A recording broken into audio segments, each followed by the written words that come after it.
Regarding weld finishing, you can start with a file like a Vixen file. These are very coarse files. It's sort of like a metal plane. This will not clog up with aluminum. It'll cut really quickly.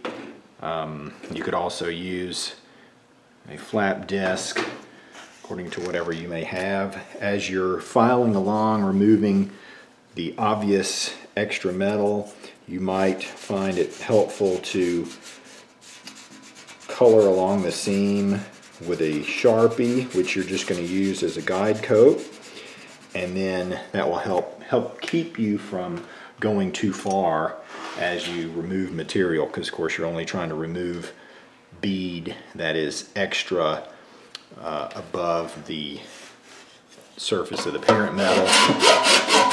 The way a Vixen file works is you go across the surface somewhat at an angle like that.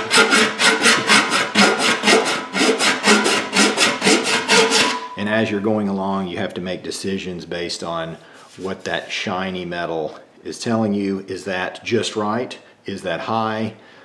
The dark areas, are those low?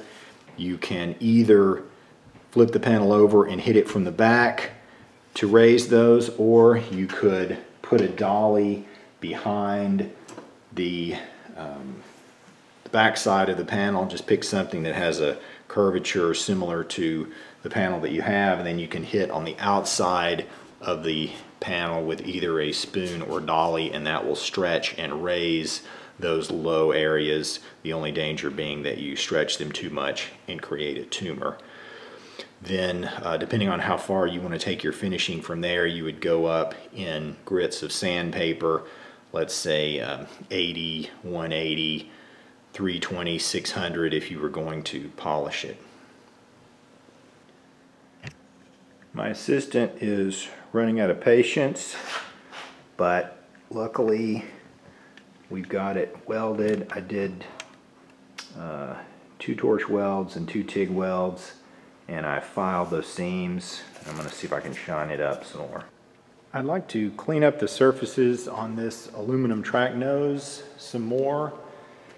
The areas that where I shaped it with a ball peen hammer and a tucking tool and so forth still have some scratches left in there. Otherwise it's okay.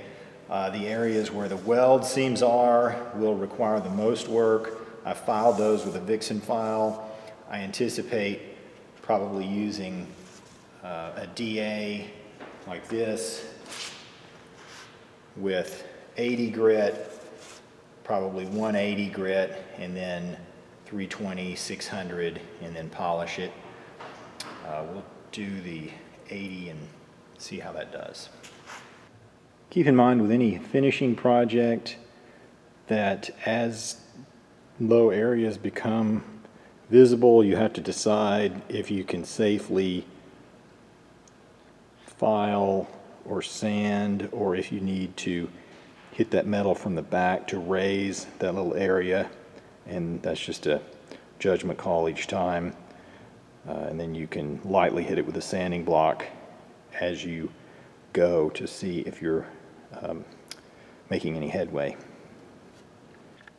I'm going to zero in on that little dark spot.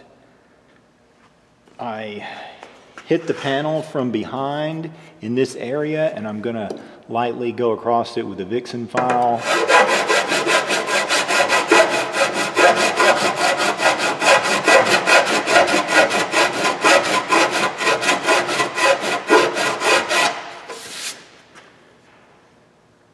Still there, so probably need to hit that a little bit harder. So I hit that area one more time from the back. Here we go. That was it. The smart way to go about finishing a multi-panel piece is to weld them together in such a way that you can stretch out the welds using a large tool like a wheeling machine or planishing hammer or something like that. I did this at home and really didn't have access to a lot of tools. I did have a wheel, but I was more interested in tacking the pieces together on top of the fiberglass buck so that I knew the fit would be right, and I figured I could just finish all this by hand, and it hasn't taken that long. After going over the weld areas with 80 and 180, I can still see some remnants of where the shrinking happened. That would be those little dark areas like that. That's from the end of the tucking tool gouging into the metal. Oh well, we'll just keep going and see how it looks.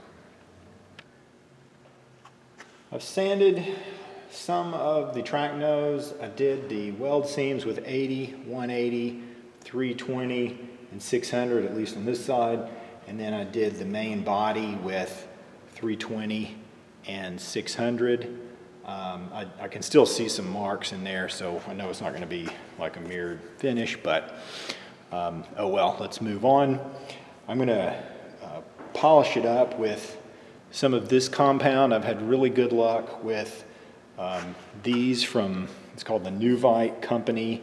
They make a zillion different grades. They mainly cater to people with aluminum travel trailers who are evidently always trying to outshine each other, and aircraft that are polished aluminum and so forth. And I did a bunch of tests over a period of days to figure out, okay, what would work the best for the car things that I usually do, and I settled on the DA sander with 320 followed by 600, then the coarse, it's called F9, the coarse compound on a lamb's wool buff spinning at about 2,000 RPMs on a buffer, not a grinding tool that goes faster than that. This is about, I think, 2,000 RPMs. I would do typically 2 applications of the coarse. I would clean all that off really well and then do 1 application of the C, which is kind of a medium grade, and that was beautiful like a mirror. Now there are, of course, lots of other in-between steps, but that seemed like the shortest path in my experience. So we'll give that a shot. I'm going to put a little bit of coarse on the buff. You don't want to put too much on there. It's funny how there's like a just right amount, and it's not necessarily more being better. It's just actually probably a little bit on the maybe conservative side. I guess when you get too much on there, it kind of slides around a lot. I'm going to just do a little bit of an area at a time, and rather than do the entire piece with that compound and then go back. It seems to kind of cut for a while and then it cleans up, and you can check your progress at that point. And in my experience, it seemed like it took 2 applications. That would get it really nice, and then I would follow that up with the C grade.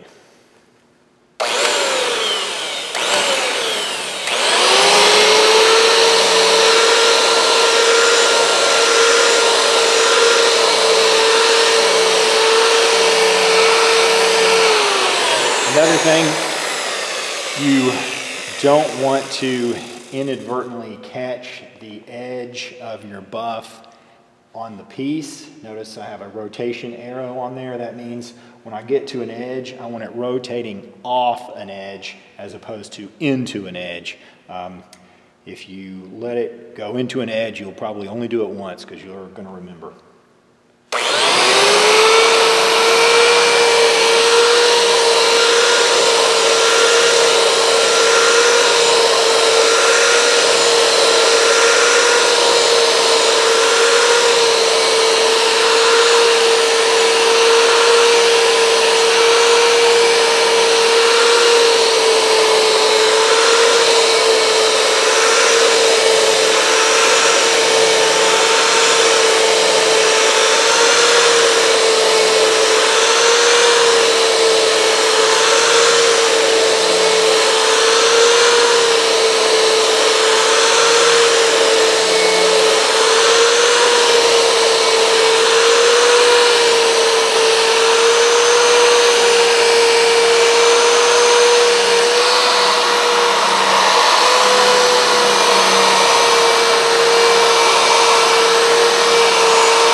So that gives you an idea of what to expect.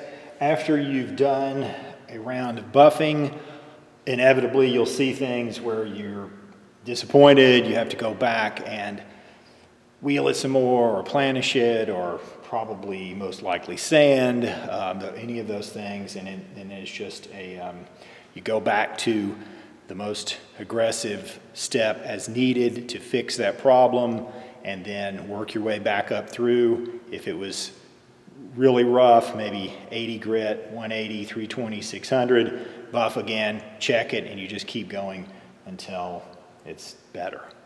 So I'll do a little bit more of this and we'll see how it looks. Here's the track nose after an application of the coarse compound.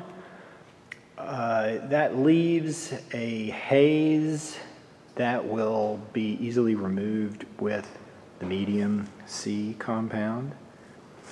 That was basically one application over most of it. A couple of areas I went back in again where it was still a little hazy, but I'd say that works pretty well for one measly application. I'm going to move on to the medium compound. I'm going to trade out the wool buff. There's a rubber backing plate that goes on the buffer like so, and then a different buff, and then this little nut that goes through the middle and secures it all. After you've used your compound, you want to wash these out so they don't get all matted, and they'll last a while. It's important to segregate the buffs so that you don't contaminate the finer grits with the coarse grit. In between the coarse compound and the medium, I wiped off the panel with a rag and some mineral spirits to make sure that I got off the coarse before I went to the medium, and then I did change out those buffs. So that's one application of the medium.